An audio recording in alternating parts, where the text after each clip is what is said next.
My radio idols, because I grew up in New Jersey, used to sneak out of class to listen to the midday show. Oh, Because I wanted to be I didn't do middays. well, I did afternoons. you did afternoons, Yeah, right? I never but I did had to. midday. I know, because that's the bridge.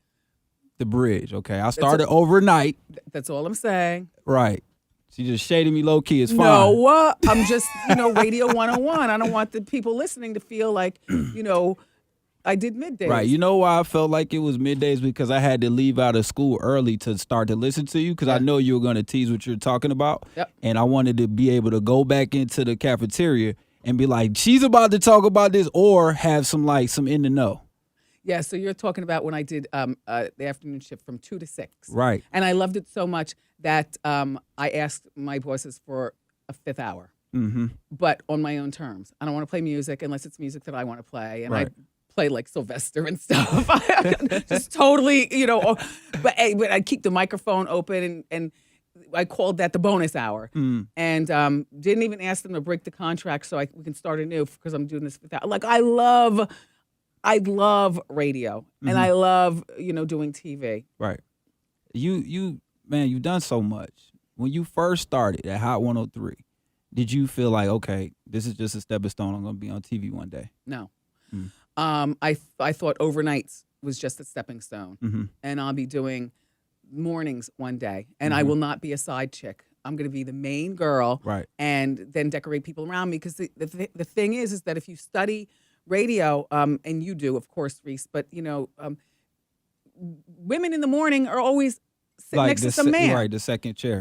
I'm not doing a second chair. You never been like that, and that's what I appreciated. Like, you held your own in a huge market, and you had a household name. Yeah. And it seemed like, for good or for bad, it's like that, right? I remember those days. We're not going to talk about that. You have so many great things going right now. You got a 10-city tour. What makes you want to go on a 10-city tour, Wendy? Everybody knows you already. Room service. That's a great answer. First of all, I like being out amongst the people. I like to see who watches the show, other than, my small bubble, in New York. Right. And so it's nice to be out amongst the people, to feel the love. 10, because it's season 10, right, which starts on September 10th. And, I'm here in Atlanta because this city, without this city's support, I wouldn't be. This city seems like you're like the typical day Wendy crowd. It's so many different people, so diverse. And you have such a diverse crowd in your audience. Yeah. You see anything in your crowd. Mm-hmm. How does that make you feel when you look out to your audience? It makes me feel wonderful, because it used to be that, I would know a Wendy watcher because she would be a black girl, and that's fine. But, you can't stay on TV for 10 years just by being loved in Atlanta and New York by, black women. I need everybody to watch. And now, or gay men. I love to, the gay men, and the community has been very supportive of me, but you can't win on TV for 10 years by just that crowd.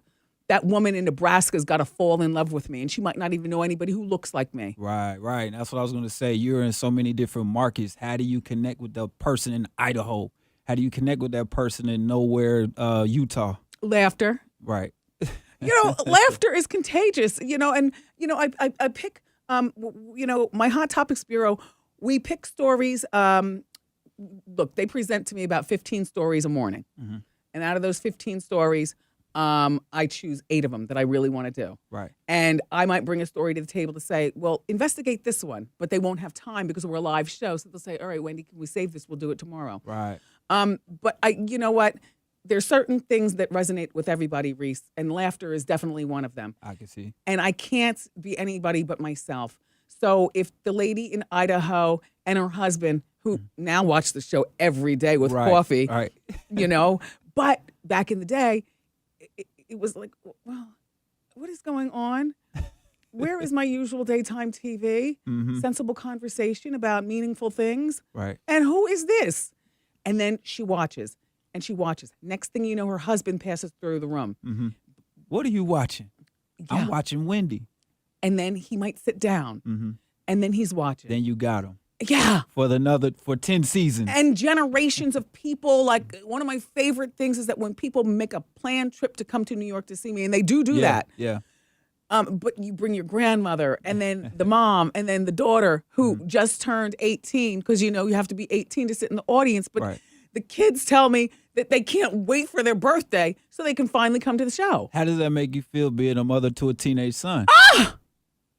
Fabulous.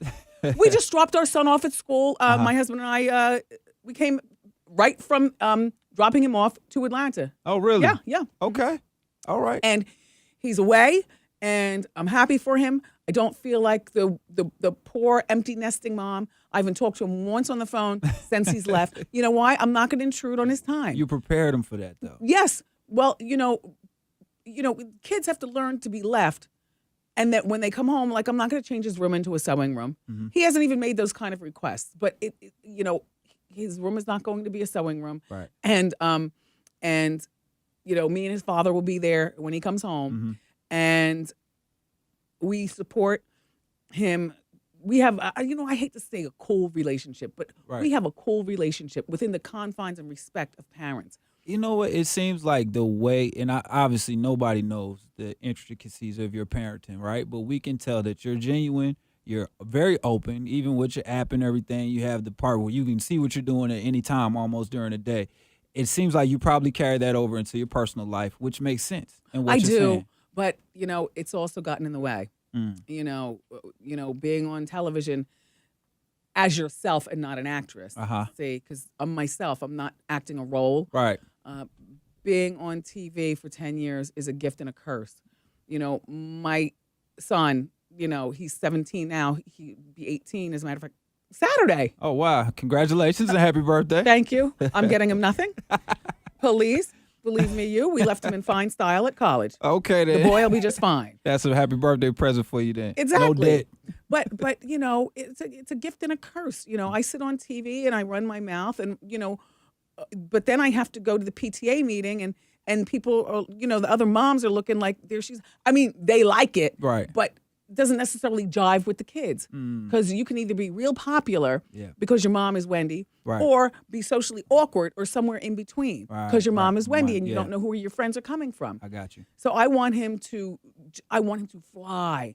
It's a gift and a curse, being on this long. It seems like it's more of a gift only because you are yourself. And I see a lot of people, they do what they call it flexing, basically for social media and because everybody has a platform now. Mm-hmm. What do you think it would have been like if you were on radio with social media platform then, if we'd had social media then?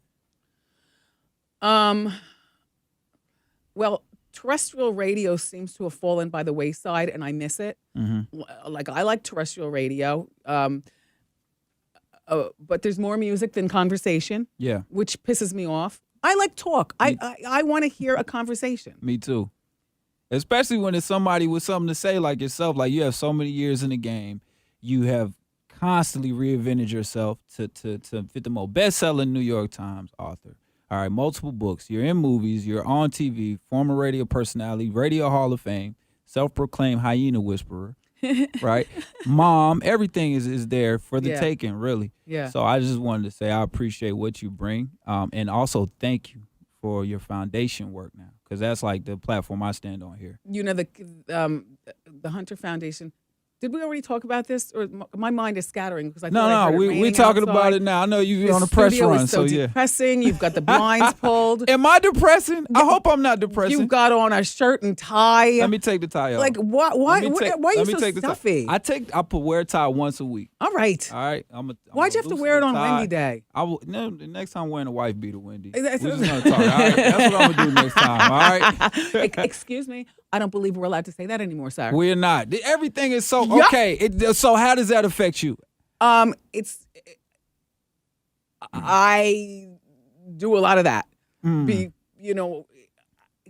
I'm the only one out there, so I can't alley-oop the ball to Whoopi or Joy. Yeah. You know what I mean? Yeah. And I love having my own show.